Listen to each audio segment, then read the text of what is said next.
முக்கியமாக இந்த கோலம்ன்றது நீங்கள் அது ஒரு டிசைனாக பார்க்க வேண்டாம். இது ஒரு விதமான உருவம். சிருஷ்டி எல்லாமே ஒரு விதமான உருவம் தான். இந்த அடிப்படையான உருவத்துக்கு இதுக்கு ஒரு முக்கோணம் சொல்லுவோம், ட்ரையாங்கிள். இது அடிப்படையான உருவம். இதுக்கு யந்திரான்னு சொல்லுவோம்.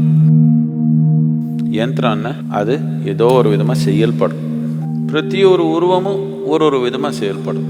இந்த உருவங்கள் எல்லாமே நாம் சரியான முறையில் சேர்த்துனா அது ஒரு சக்தி வாய்ந்த ஒரு யந்திரமாக மாறதுக்கு ஒரு வாய்ப்பு இருக்குது.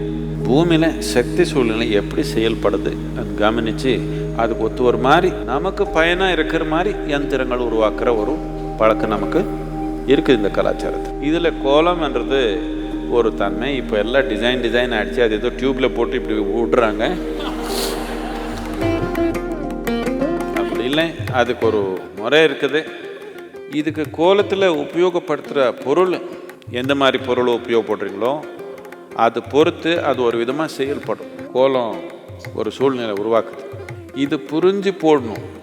அது மாட்டு சாணி போட்டு அடிப்படையாக கோலம் போட்டிங்கன்னா இந்த கோலத்துக்கு ஒரு சக்தி இருக்குது. மார்கழி மாதத்தில் எந்த மாதிரி கோலம் போடணும்னு புரிஞ்சுக்கணும் நீங்கள். எதுக்கு மார்கழி மாதத்துலன்னா இந்த தட்சிணாயத்துலேருந்து உத்தராயணத்துக்கு மாறுது.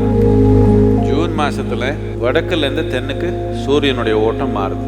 டிசம்பர் மாதத்தில் தென்லேருந்து வடக்குக்கு மாறுது. சூரியனுக்கு பூமிக்கு இருக்கிற சம்பந்தத்தில் ஒரு மாற்றம் நடக்குது. அந்த சக்தியை உபயோகப்படுத்துகிற திறமை இருந்தால், அதுக்கு தேவையான அறிவு ஞானம் இருந்தால் பலவிதமாக உபயோகப்படுத்த முடியும். இந்த கோலம் போடுறது நம்ம வீட்டுக்கு அந்த சக்தி நல்லபடியாக இறங்கணுன்றதுக்காக விஞ்ஞானபூர்ணமாக அதை பண்ணிங்கன்னா கட்டாயமாக அதனால பயன் இருக்கும். உங்களுக்கு உங்கள் வீட்டில் இருக்கிறவங்க உங்கள் வீட்டு சூழ்நிலைக்கே ஒரு நன்மை நாம் கொண்டு வர முடியும். அந்த நேரத்தில் அந்த ஒரு மாதத்தில் அந்த ஒரு வாய்ப்பு ரொம்ப தீவிரமாக இருக்குது.